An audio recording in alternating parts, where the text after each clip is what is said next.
everyone. Welcome to ACHE's Symposium. I'm Ron Lavender, the CEO of the IHF. Today, our session is Leadership Insights, Global Health System Recovery. Really excited to have four panelists here today.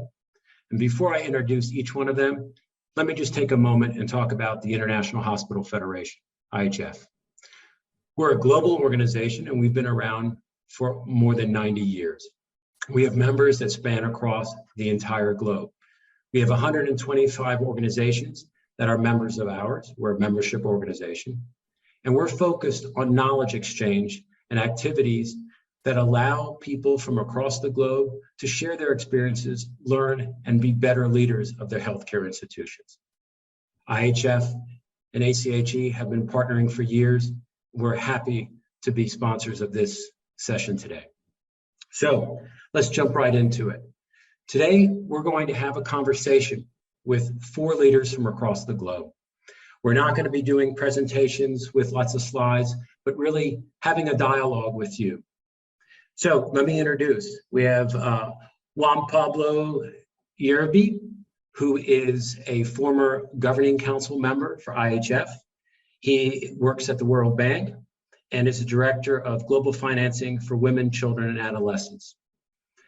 Juan Pablo will do a bigger introduction of himself in a minute, but we're real happy to have him here. We also have Mohammed Ables.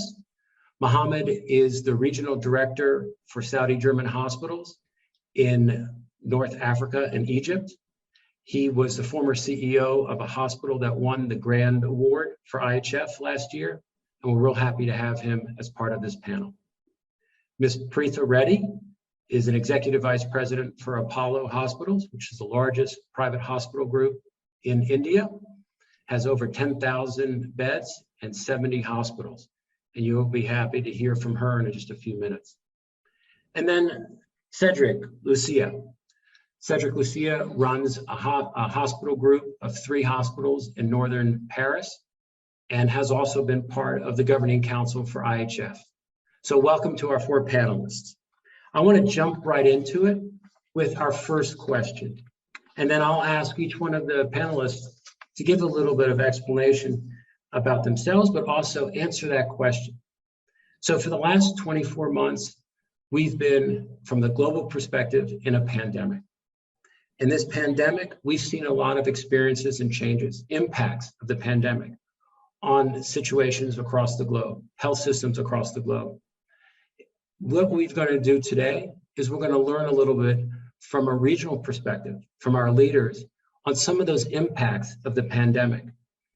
Each one of our panelists will address a few particular items so we get a sense of what's happening around the globe. So let's start off with Juan Pablo. Please, the screen is yours. Ronald, thanks so much. My greetings to all the other panelists. Very happy to be joining this space with them. And also congratulations to IHF and to ACHE for their leadership.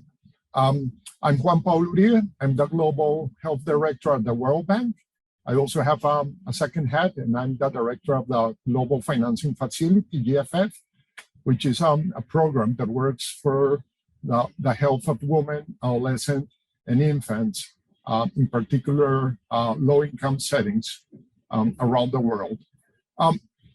Ronald, I was thinking there's so many changes that have happened in the last 2 years, and it's going to take us many years to digest all what has happened.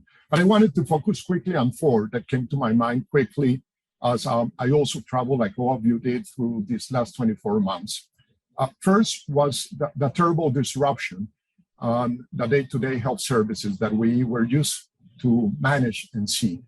There are disruptions at all levels, not only on the supply side, our capacity to offer them, but also in people's ability and eagerness to demand and consume them as well. We saw that drops in emergency services, in ambulatory services, in surgical procedures, not only elective ones, but all of them. So a huge distortion, just a number here. This distortion has created an incredible burden of disease impact as well. In GFF, we've been able to document that for every COVID reported death, there has been at least 2.5 women and infants dying from these disruptions of essential services. So that's number one. Again, a huge disruption on what we used to call our normal day-to-day services. But the second one quickly has to do also with the distortion that happened outside the health sector in critical determinants of what we see in the health sector. So these social determinants of health were also impacted, and we quickly started seeing what the consequences were. Let me just bring the example of school closures. The closing of schools has affected the nutrition capacity of many of our children and adolescents. They have changed the safe environment in which they used to spend their days, and we've seen an increase in violence and in gender violence, for example. The mental health status was affected, as we have all been seeing, and even very important elements about sexual and reproductive health have been, unfortunately, backstepping.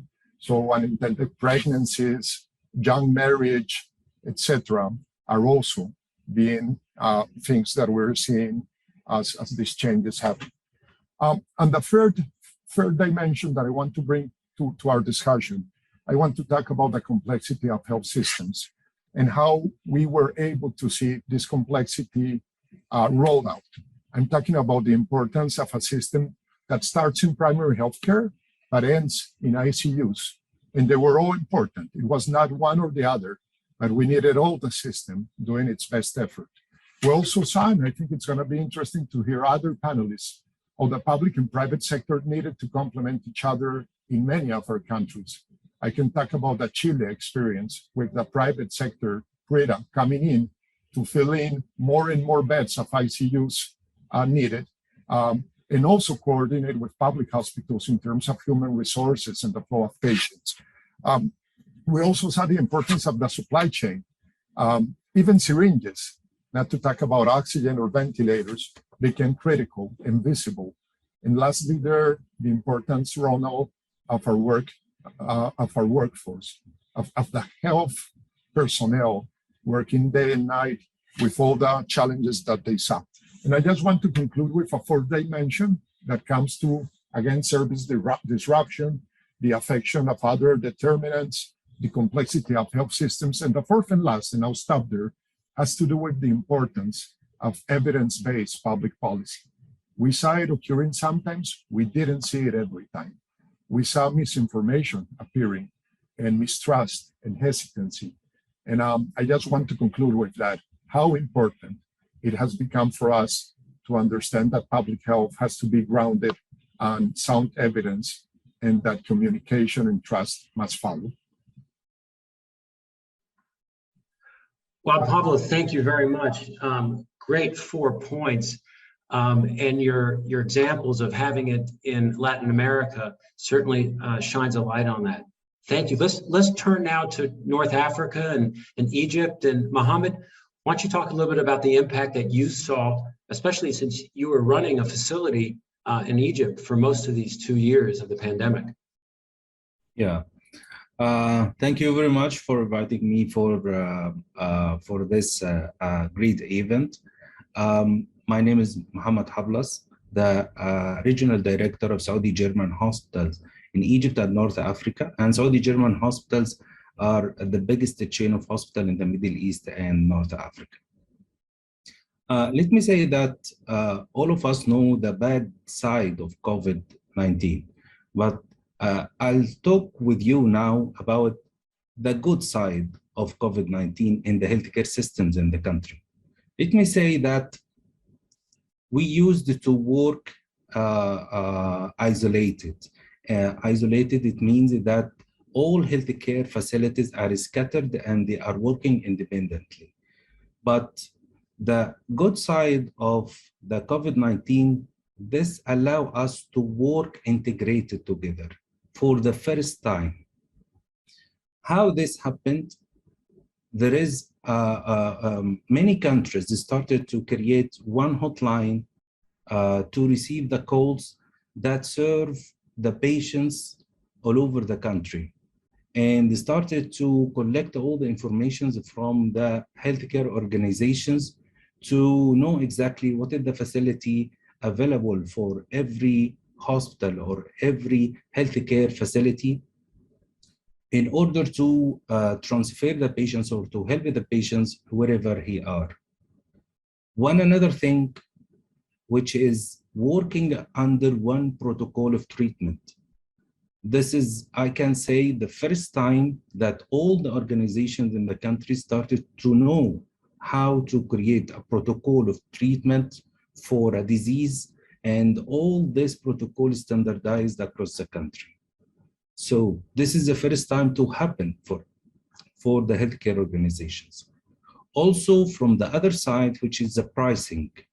Pricing, always there is a variance in the prices from one organization to another. And prices started to go very high during the COVID.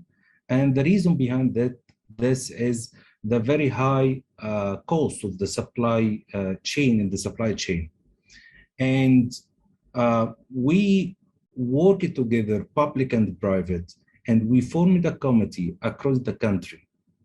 And this helped us to put a clear strategy about the pricing in order not to convert this crisis into, for the healthcare providers, into an opportunity to gain more money, but to put it in a fair pricing in order to manage the crisis all over the country.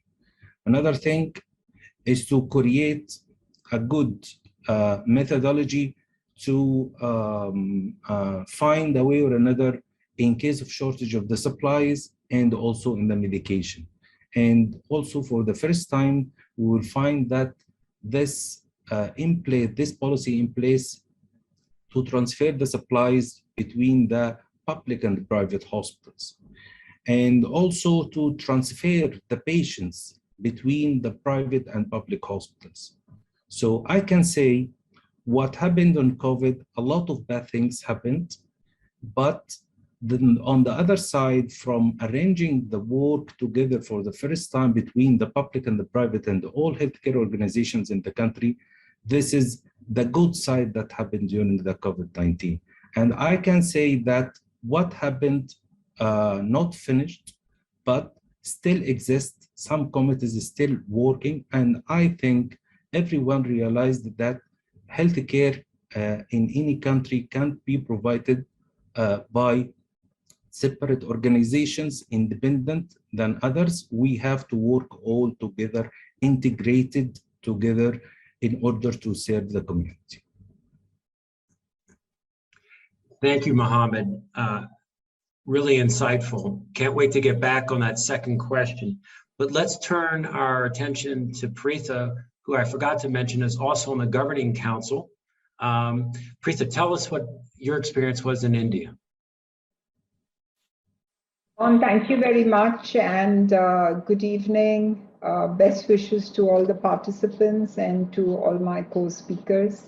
I'd like to thank IHF and the Archie for hosting this conference, because there's a huge learning from talking and learning from each other. Just to introduce myself, I'm the Vice Chairperson of the Apollo Hospitals Group, which is one of the larger groups in this part of the world, and it's a whole integrated healthcare system. So it's got pharmacies, learning institutions, clinics, and hospitals across the country. And we do consult and manage some hospitals which are outside of India too. I've been engaged with the organization for 4 decades, which has been a long time, with the hospital group as such and in the healthcare space. Being the first, private sector hospital, I think 60% of India's medical requirements is in the private sector. So we do form a large part of that, but more than anything else, it has been in formulating policy, trying to see how healthcare is delivered, not only in the urban areas, but to the rural areas, which has been truly rewarding. The pandemic, of course, has taught us multiple lessons. And it has been about working together, which is innovative partnerships, It means embracing communities, because they're large communities, whether they're the workforce or whether they're communities out in the areas where we work. I think we have to embrace them. But to me, the most exciting and what looks into the future has been the advancement of digital health. We have literally, as a country, both the government sector and the private sector, leapfrogged with what we call as the digital health mission, and I think that has been a great step ahead. The partnerships have been phenomenal, and they have been multiple partnerships, some within the Apollo system, some outside the Apollo system. But one which happened is just because we did not have places or beds in hospitals for people to stay, we partnered with large hotel groups, hotel chains, or even individual hotels, and coined what was called Stay I. And there they were monitored through, through telemedicine, and people felt safe. They had a doctor consult, a nurse consult, a nutrition consult 3 times a day. And I think that really helped to ease the load on hospital beds, because at that time that was really hard, and save the hospital beds for those who really needed it for acute care. So that was, to me, one of our successful and innovative partnerships during the pandemic.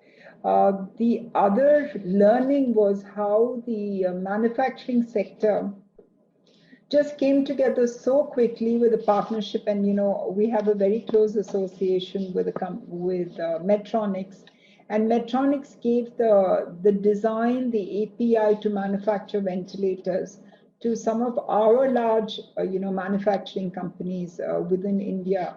And so they could quickly manufacture ventilators, which was not only for India's requirement, but for some of the neighboring countries. And I think that was a great move in the right direction. One of our e-learning platforms came up with, it's called Medvarsity, but what it did was for 200,000 people, there was a learning platform which was created, which was completely free, which was adopted over 160 countries, which taught healthcare workers how to manage ventilators, how to manage oxygen, how do you really monitor people in this COVID situation. And that, I think, was one example of how you could quickly become innovative. The last example, of course, was the vaccination drive. As an organization, we have inoculated over 8 million Indians. It's been the largest inoculation drive in the private sector, and it has been, paid vaccinations, completely free vaccinations, and learnings for the community. So I think some of these initiatives have really made a difference in the situation. On embracing communities, I think, what happened within the Apollo system is, Mohammed said it a bit earlier, that we had protocols. And we had protocols which really made a difference in the outcomes. So the learning was put together in what was called the Apollo Red Book, which was not used only within the Apollo system, but which was given to the government hospitals, which was given to smaller nursing homes who were all handling COVID. And a real-time war room and a call center was set up so that you could quickly give them, help them discuss, give them turnaround criteria, medication protocols. And I think the Apollo Red Book actually went through more than 20 avatars because it kept getting upgraded. Similarly, there's an organization called GAPIO, which has 1.4 million global physicians of Indian origin. And all of them were requested to give a minimum of 2 to 3 hours of their learning and of their time. So I think the community's collaboration with them was phenomenal. The third exciting part, which I spoke about, was the advancement of digital health. And, there have been 1.79 billion downloads of the COVID mobile app. And it was between the government and the private sector and the public sector which designed it.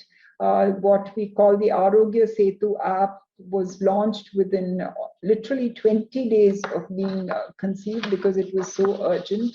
And because of the success of this, the government has launched what is called the Ayushman Bharat Digital Mission, which is the whole digital initiative of the government of India. And it is reaching out to communities in remote locations, trying to make a difference, make healthcare available quicker, faster, more precise, and more focused. The Apollo Group itself has done it with Apollo 24/7, which is a platform which is the foremost omni-channel in this part of the world. And it facilitates tests, it does telemedicine, it's got 7,000 doctors and about 5,000 pharmacies, which really are, form part of the back end. And while doing this, there's an AI-powered self-assessment risk score, which started off for COVID, but now does it for cardiac and for diabetes, and hopefully later cancer. And the last initiative I want to speak about, of course, is our EICU. Right now, we started it during the pandemic, and right now we monitor about 280 beds across the country, which is our, remote health initiative. Apart from 750 remote health hubs, which happen in the public sector, in the public district hospitals, so that they're kiosks and, they can get the best in class of healthcare. So quickly, these were just some of the initiatives which, we really were lucky enough to partner with different governments to be able to do within our country. Aretha, thank you so much. Very insightful, and of course, India is such a large, complex country, so it was great to hear some of those examples. Let's move around the globe to Central Europe, to France and North Paris. Cedric? Thank you, Ron. Thank you, IHF. I'm very pleased and honored to join the session. And as the fourth panelist, it's always very impressive to understand how much we share together and how many of my comments are crossing what was been given by the three insights that we all have heard in the last minutes. Just to introduce myself, I'm the CEO, as you told us, Ron, of 3 acute care hospitals in the Paris metropolitan area, with a lot of intensive care units, emergency rooms. So we were really at the heart of the answer to the crisis in each wave of this. But I am also CEO of an hospital dedicated to psychiatry and one to rehabilitation. And this helps me to have I would say, a global overview of the consequences of this crisis on the whole health system, because as you have already noticed it, each wave has touched us from a different perspective, and I don't think it's over right now. My first comment was to share this idea that we all had to maintain our staff engagement, which was crucial in the pandemic, and which is still crucial in the post-pandemic era that we are discovering. And this staff engagement is not obvious as we could have imagined it in the first wave. And in my day experience as a CEO, I am challenged in my leadership practices. We had to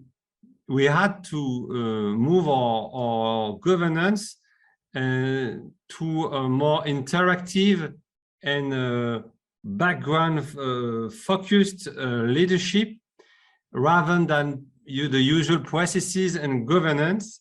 And these new relations that were given are still alive. We bring them alive through direct communication tool, and I would say an open door spirit that is still important at any level. This is the first positive side I would have to focus on, because really we do not have any chance to get out of the crisis if we don't take what's positive in it.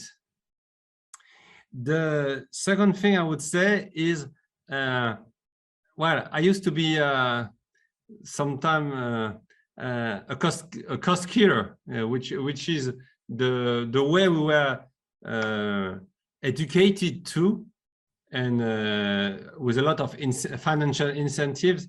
And as we give more attention to our staff, we really can understand how important it is to give a psychological support to our staff. If we have a look at in my everyday data, who's there, who's not there, now my correct answer is who's not there and why. And before the crisis, it was just I mean, like a fact. Now we have hired a lot of professionals who care about professionals. So that's the second lesson I would take out of the pandemic, which is very important. The third lesson is about the flexibility of care within our own hospitals. We all share so many good, interesting success stories of these first wave miracles that we are trying to bring alive, which is more and more difficult. But clearly, the flexibility of care was the way we address these crazy challenges of the two first waves, and we really have to take it now. I would give more importance in France, from a French perspective, at least, to what the cooperation side of it, because before the crisis, we had so many silos in our health system in France, and especially a silo between the private for-profit hospitals and the public hospitals. And it was so easy for us, I am a public hospital CEO, to say, hey, well, they are doing their business and we are doing own. The way we address things was to share informations on a day basis through WhatsApp group, for any kind of relations, and this has changed things for a long time, I would say, because we moved from this competitive obsession to a cooperation system that is still alive. We are back to our financial issues, to the DRG, to anything, but we are still having the ability to work all together and not to be in this sterile competition that we have endured for so long.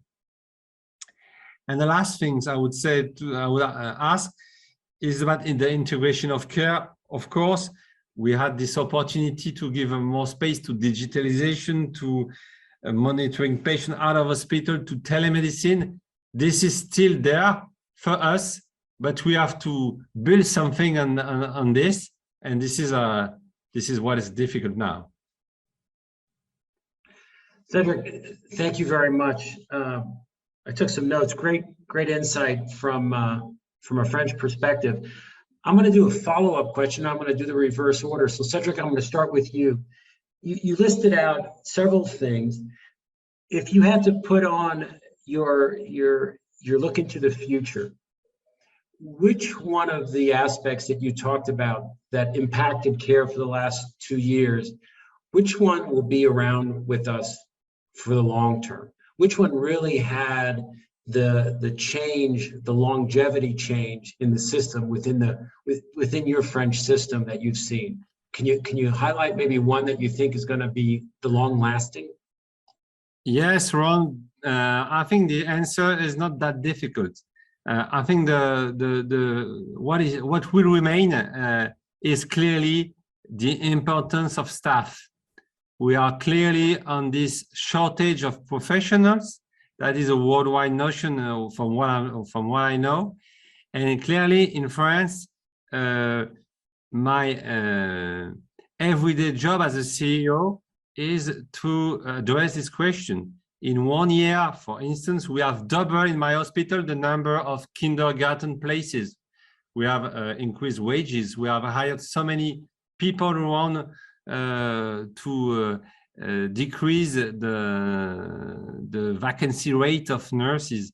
And this is clearly an obsession. Before the crisis, we used to say that the key driver of our health system was the non-communicable disease and all the new paradigm we had to build together to address the question of an elderly world and elderly France, of course. And right now, our obsession is staff, staff, staff. Sagar, thank you so much. You know, great description of, I think, a challenge that everyone around the world is facing with staff. Let me turn back to Preetha. You said digital health, and you listed a couple examples that were rather impressive. You know, as you think about the longevity of some of the implications of COVID, digital health must come up high with what you've seen in your organization and even within India. Can you talk a little bit about that into the future and use of digital technology for healthcare delivery? Thank you. Ron, you know, India is a country, point number one, has the largest users of cellular phones and smartphones. So a lot of the strategy around digital health is really based on the fact that connectivity levels are much higher. We're going in for 5G very soon. You know, there's a great commitment towards that. Having said that, you know, within the Apollo system, we launched Apollo 24/7, and what it does is that it gives consultations with doctors to any location as possible now. It delivers medicines wherever possible within an hour.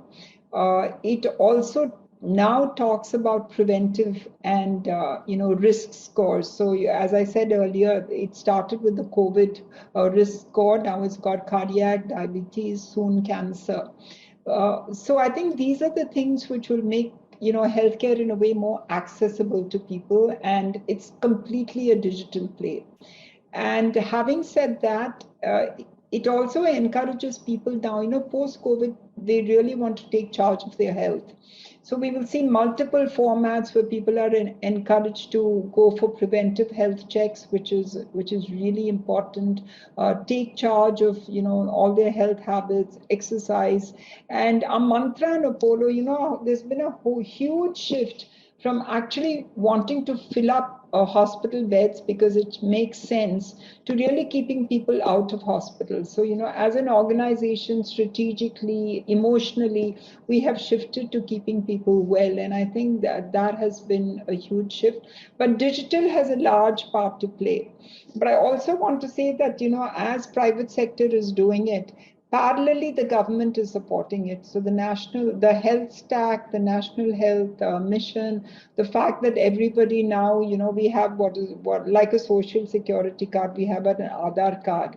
But the card tomorrow will, you know, have the basic health data of almost each one of our population. So, you know, they can navigate from one place to another. And so there are multiple things which are growing in the digital space. And it would take hours of really brainstorming, talking, and trying to learn from it. But I do want to say that, you know, Claude spoke about the problem which globally we are facing on manpower. And I know it's not part of this question, but I think it's going to be a global problem, and all of us have to come together to see how can we really handle it. But that's a complete aside. Well, I certainly agree with you. Great insight on the development of digital health and learning a little bit. I didn't know that we went to a One Health card for the population of India. That's going to be fantastic from a public health perspective and as well as prevention. So that's great. Let me move back to Mohammed in the Middle East. Mohammed, you talked about integration, collaboration, one protocol, government and private facilities talking where they maybe hadn't collaborated in the future. Do you see that type of collaboration continuing that you saw during the pandemic? Would you say that would be the lasting impact? Or is there something else that you saw within your marketplace that would be a lasting impact? Mohammed? Yeah, let me say that not that strong. So I can say that it was very strong collaboration and integration during this time. And I think all the countries doing the same. But I can say that what is remaining, that we formed already a lot of committees and the channels and ways of integration and working together. Let me say that one of the examples that now we are working with the organization that's responsible about bringing the supplies for the governmental hospitals. They are now working with us to supply us till now, which was before the pandemic, something near to be impossible. So I can say, yes, there is a lot of things still going on and going on to the right direction. And some already was related mainly to the COVID-19. And now I think we don't need to meet that frequent like before. Thank you, Mohammed. Great comments. Let me finish with this second question with Juan Pablo. And you listed, kind of 4 categories. And the last one was about, information and the use of information within the general public. But you mentioned a positive and a negative aspect of it, because you did talk about misinformation. I wanted to know if you thought there would be some lasting changes from that aspect that you see that COVID brought around the use of social media and other information channels to get the word out on different things. Have you seen a lasting change there? Or maybe one of the other elements that you talked about? Ronald, thanks. I'm very happy to see, by the way, the coincidence of all of the panelists around human resources. I think this is going to be a very, very important challenge globally, regionally, nationally, and locally. And I think both organizers of this event have a great responsibility on this issue. So that's a little bit of a message going back, but I fully agree on that.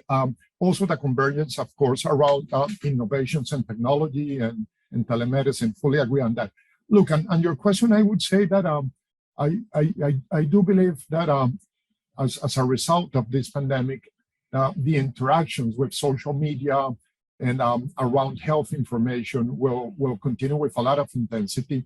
Hopefully, we will be able to better anticipate in the future the dialogue with communities through all of these modern instruments in order to avoid, again, mistrust and hesitancy and other things that we've seen. But for sure, in people's search intents, health is a top priority, and I think it will stay. Let me add to this that I also hope that some of the health promotion and disease prevention measures that we've needed to take over the past 24 months will stay in many of our nations and countries. I'm talking about hand washing, social distancing when you're symptomatic, even the face masks, etc. Hopefully, we will learn from that and maintain some of those things. And just to conclude, Ronald, I want to bring a couple of additional, let's say, optimistic, maybe long-lasting effects of this pandemic on a more regional and global level to complement what other panelists have already brought into that discussion. First, I want to point out the increased capacity that we're having in research and development, which was incredible, and I think it will keep on around infectious diseases and other diseases. I'm sure that we are coming stronger in R&D. Connected with that, the manufacturing capacity is being increased in many of the world regions. So hopefully in Latin America and in Africa and in South Asia, etc., we will see more autonomous capacity for manufacturing, not only of vaccines, but also probably of other, let's say, important medical supplies. I also believe that's very good. And just to conclude, there's a very important ongoing discussion around pandemic preparedness and response. How do we take all these lessons and build our systems better for future threats? And I'm very happy to see regional initiatives taking place.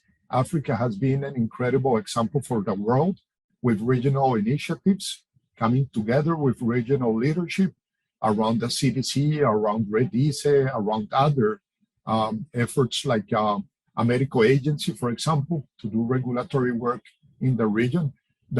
Europe is also coming around with a health emergency regional response.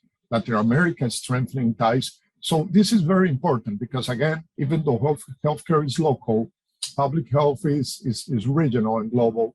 And I do hope that we will be able to work better together in the coming years around potential threats. Over. Thank you, Pablo. What a great way to end that segment. I'd like to use the last few minutes of our session today to talk about leadership. Of course, ACHE is committed to advancing leadership for healthcare leaders, mostly in the United States. IHF is committed to advancing leadership skill sets across the globe.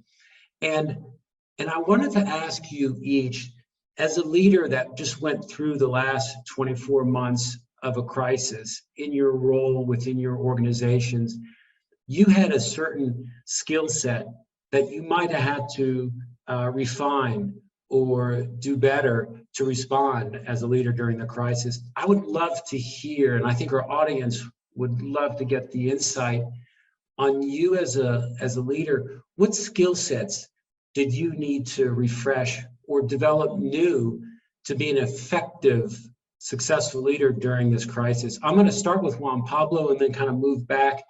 But I'd love to hear, if you had to look at yourself as a professional and do that assessment, what did you redefine over these last couple of years? A great question, and I think it's one that we all need to address internally by ourselves in so many moments, not only now, but I would think on my side, Ronald, the importance of being humble and working with others with collective leadership, learning from them is one of those big lessons. The magnitude of the challenges, the complexity of them really are a big shout for collective leadership and recognition of others around us and for being humble again. It also has really strengthened on me three core pillars that I understand in leadership. The first one, very connected to that, is selflessness. Again, it's not about one person, it's about teams. It's about many people coming together with a shared purpose and doing their best effort. The second one has to be with thoughtfulness. Again, the complexity of the environment, I think, demands from leadership pause, thoughtful and profound analysis before coming to quick conclusions or reactions. That's extremely important. And the third, and I close with this because it's not only because of COVID, it's also because of what we're seeing in the world, in particular with Ukraine, with horror, with despair, and with all my solidarity for Ukraine. And it's the importance of compassion and empathy. Leadership has to start with compassion and empathy. When we lose compassion and empathy, we cannot be healthy leaders. Thank you, Juan Pablo. Very insightful. Mohammed, talk a little bit about your leadership journey over these last couple of years. Share some insight for the audience. Yeah, let me say that really this 2 years changed a lot in the personality or the way of management and leadership. Let me say that the top important thing that changed to be resilience. I think we started to be more resilient with COVID-19, working to be very straightforward, traditional, evidence-based, and everything. We used to do this in healthcare. But I think COVID-19 convert us to be more resilient. And also one of the good things that happened in these 2 years, that the communication with the staff. You know, the organization, 1,000 staff or less or more, the way of communication is very traditional, but during COVID-19, we started to create another ways of communication to reach to everyone. And this also helped us to get more innovation and more ideas to work and to find solutions to the problem that we faced during working with the pandemic. Because I have a big belief that the good ideas and innovations will not come from high-level meeting rooms. The good ideas and innovations are coming from the staff who are already their hand is in the work and working in direct contact with the patients. So I can say that this is the most two things that really changed in my mind, and I'm still used what I learned right now in my style of leadership. Thank you, Mohammed. Great comments. Preetha, why don't you share a little bit? You've got 40 years within Apollo. Share a little bit about your leadership journey over these last couple of years of the pandemic. Honestly, Ron, I think it was back to basics, because we all learned walking the floors, and we ended up walking the floors all over again. It taught us a lot. The new lesson was probably listen to people at all levels, because there's a learning from each one of our healthcare workers, and they really taught us a lot, whether it was a pharmacy delivery boy or just a nursing assistant tending to COVID patients. There was a learning. We needed to refresh our thought process. Sometimes, you know, when you're a corporation and you're sitting in the C-suite, you kind of forget that people matter most. So the second lesson was, of course, to refresh what at the end of the day the ethos of healthcare is. And the third was to reinforce the fact that you really needed to be prudent on your financial management or your material management. Because COVID taught us that there was just absolutely no room for waste. You know, we were just dealing with negative or extremely thin margins. So the question was always who will pay the bills. So I think it taught us to tighten our belts and be more nimble. But to me, the greatest learning, and you know, there's so much, we have spoken itself about digital and about technology and, you know, all these cool things which happen, and we've got all these gadgets really providing healthcare. But I learned that, you know, behind the mask, behind the gloves, what really matters is for us to be high touch more than be high tech. And that to me was probably the greatest lesson which I learned during the pandemic. Thank you very much. Yeah, healthcare is a people business, and when it's people caring for people, but some great examples. Cedric, let's finish up with you and your leadership journey over the last couple of years. You gave a little bit of insight. You mentioned you were a cost killer, but it would be good to hear some of the other aspects of your leadership that might have changed, or things that you've taken away from these last couple of years. I think that if leadership has to do with one god in the Roman mythology, it would be Janus, you know, the two faces. And you can either believe in a leadership of control or in a leadership of trust. And it's not only a question of cost killing or whatever is cost vision of life, because in the end, we all know that we have to cope with the difficulty of addressing a rising demand and of course limited resources. But I think that before the crisis, my personal vision of management was too much orientated on control. We need to have a lot of data that could be financial data or quality measurement data or anything, but we had to be, I don't know, sure of what we were doing with a lot of data. And in this crisis, and it is still alive right now, we had to care and to control on people, because these were new solutions, new issues. And we had to believe that the guy in front of us, he was the good one because he was the only one. And this has created a new climate, I would say, with new leadership qualities.